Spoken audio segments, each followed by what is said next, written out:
Fis-7 ta' Ġunju 1919 Malta rat irvel kruċjali magħruf bħala s-7 Ġunju, immexxi minn skuntentizza mifruxa dwar il-prezzijiet tal-ikel li kienu qed jolew il-qatt u l-marginalizzazzjoni politika taħt il-ħakma kolonjali Brittanika. Iċ-ċirasa fuq il-kejk kienet il-protesta fil-Belt Valletta kontra n-negozjanti li kienu qed jipprofettaw ruhom u l-amministrazzjoni kolonjali. It-tensjonijiet eskalaw meta truppi Brittaniċi fetħu n-nar fuq id-demostranti u dan irriżulta bil-mewt ta' 4 ġiel Maltin, Manuel Attart, Giuseppe Bajada, Lorenzo Dajer u Carmelo Abela. Din il-vjolenza komplet skabbar is-sentiment pubbliku u tensifikat is-sejħiet għall-autogovernanza u l-ġustizzja soċjali. Ir-rawwixta, insomma, kienu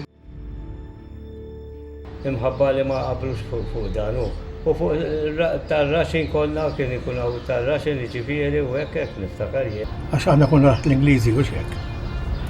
U sparaw fuq in-nies u qatlu xi nies kienu wkoll.